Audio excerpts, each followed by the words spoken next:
2,000 years ago, a single state controlled territories stretching from Britain to the Middle East. Today, the colossal remnants of that civilization sit directly in the middle of modern traffic. The sheer scale of this footprint raises a clear structural question: how a small riverside settlement managed to build an empire that shaped modern civilization. According to Roman legend, the timeline begins in 753 BC with twin brothers, Romulus and Remus. Abandoned as infants and nursed by a she-wolf, they survived to establish a city. A dispute over the exact location of this new settlement ended in violence. Romulus killed his brother, taking sole control and giving the city his name. The archaeological record points to a more practical timeline. Long before these myths were recorded, early agricultural communities gathered along the banks of the Tiber River. This specific waterway provided fresh water, reliable irrigation, and a direct trade route to the Mediterranean Sea. This culmination of geographic advantage and a founding mythology centered on fierce competition set the baseline for the settlement. Positioned securely on a major trade artery, early Romans developed both the agricultural surplus to sustain a growing population and a cultural mindset geared toward aggressive, outward expansion. For 2.5 centuries, Rome operated as a monarchy. That structure ended in 509 BC, when the citizens ousted their final king, Tarquin the Proud.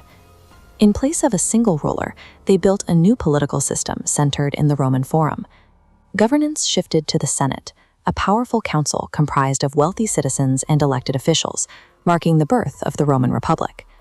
Because absolute power was no longer inherited, it had to be earned. The Republic's new structure meant that ambitious citizens had to compete directly for public prestige and elected offices. The most highly rewarded method for securing that prestige was through military command and the acquisition of new territory. This internal competition forced a total overhaul of the Roman military. The army formalized its tactics, enforcing strict organizational discipline and mastering field engineering. Soldiers constructed bridges, paved roads, and heavily fortified camps on the march, allowing legions to systematically overwhelm neighboring forces and hold the ground they captured. This map illustrates the result of that outward push. Over several centuries, Rome steadily absorbed its immediate neighbors.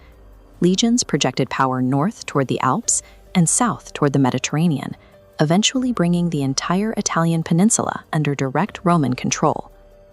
By dismantling the monarchy, Rome created a political engine powered by competition. The elite class required constant military victories to maintain their status at home, ensuring that the Republic's borders would continue to expand as long as there were enemies to fight. Moving beyond Italy required contesting the sea. At this time, Carthage, a wealthy and established civilization in North Africa, controlled the primary trade routes of the Mediterranean. They represented the singular obstacle to Rome's regional dominance. The resulting conflicts spanned over a century across 3 Punic Wars. During the Second War, the Carthaginian general Hannibal executed a massive logistical maneuver, marching an army equipped with war elephants over the Alps to strike directly at the Italian mainland. Hannibal inflicted severe casualties on Roman forces, winning major victories across Italy. However, the Republic absorbed the massive losses, reorganized, and launched a decisive counterattack. In 146 BC, Roman legions besieged and completely leveled the city of Carthage. With Carthage eliminated, Rome absorbed its rivals' extensive territories and wealth.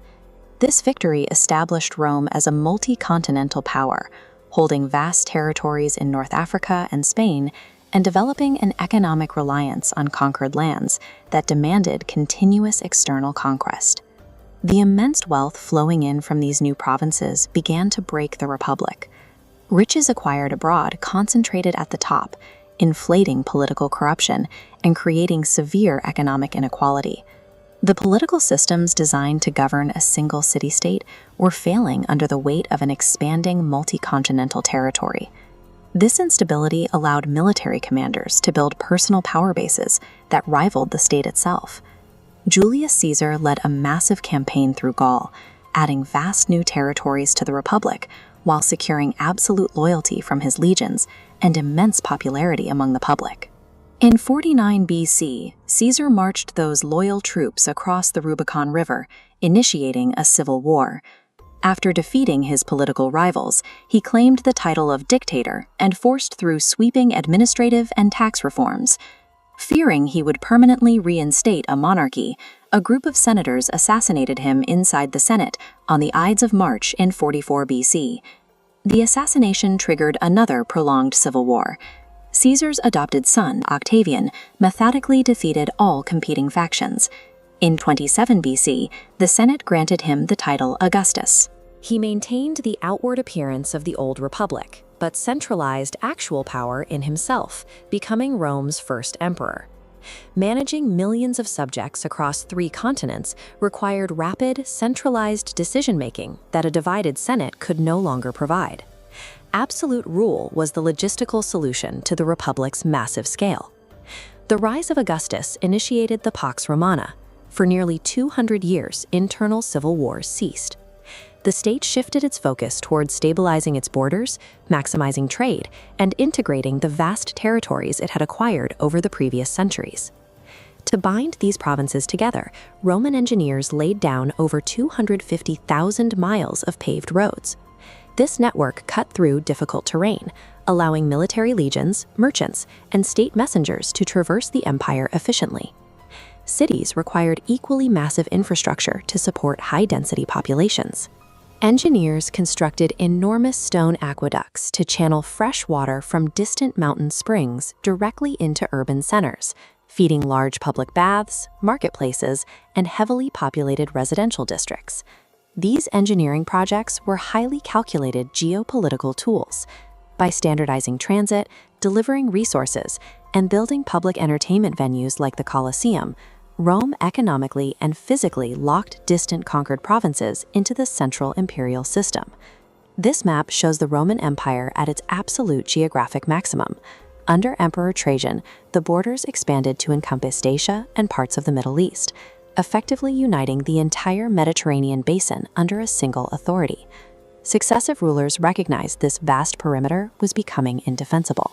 Emperor Hadrian halted the expansionist policy and ordered the construction of heavy physical fortifications, like this stone wall cutting across Britain, drawing a hard line at the edge of Roman power. Behind these walls, the stability of the state depended entirely on the competence of the man at the top. While Marcus Aurelius governed with calculated restraint and philosophical discipline, emperors like Caligula and Nero drained the treasury through extravagance and erratic political violence. As the political leadership fluctuated, the population's core beliefs were shifting. Early Christians, initially executed by the state for refusing to worship traditional Roman deities, grew steadily in number. In AD 313, Emperor Constantine legalized the religion, allowing it to integrate deeply into the power structures of the state. The empire was actively changing its structure. It ceased its outward aggression to build defensive perimeters, while its internal culture transitioned from a pantheon of traditional gods to a unified, state-sanctioned monotheism. By the 3rd century, the structural integrity of the empire began to fail. Rapid currency inflation wiped out economic stability. Rival generals repeatedly turned their legions against each other in bids for the throne, while Germanic tribes consistently breached the weakened northern borders. The total landmass had simply become too large to govern. To stabilize the state, Emperor Diocletian physically divided the map, creating 2 distinct imperial zones. Looking at the western half, the economic base was too hollow to support its military. Throughout the 4th and 5th centuries, constant incursions by outside tribes fractured the territory into smaller, isolated kingdoms. In AD 410, Visigoth forces successfully breached and sacked the city of Rome, dealing a massive psychological blow to the ancient world. Decades of steady decline culminated in AD 476, when a Germanic leader deposed the final Western Roman emperor, formally dissolving the Western government. The Republic had spent centuries acquiring land to project power, but the logistical cost of defending that sheer square mileage eventually broke the state. The collapse in 476 only applied to the West. The Eastern Roman Empire, operating out of the heavily fortified capital of Constantinople, maintained its administrative continuity. Today, we refer to this surviving state as the Byzantine Empire. For another 1,000 years, this eastern territory acted as an administrative and cultural bridge. It preserved Roman legal codes, military structure, and architectural knowledge right up until Constantinople fell to the Ottoman Turks in 1453. In the West, the physical empire vanished, but its organizational blueprints remained. Modern concepts of representative government, civic duty, and the physical engineering of public spaces are all directly inherited from the Roman model. The imposition of the Latin language across conquered territories left an equally deep mark. As the physical borders dissolved, regional dialects of Latin evolved, forming the exact roots of modern Spanish, French, Italian, Portuguese, and Romanian. The Roman Empire was dismantled as a contiguous political state centuries ago. However, the systems it designed to manage its vast territories successfully embedded themselves into the cultures that followed. The physical borders fell, but the ideas embedded within them became the baseline operating system for the modern world.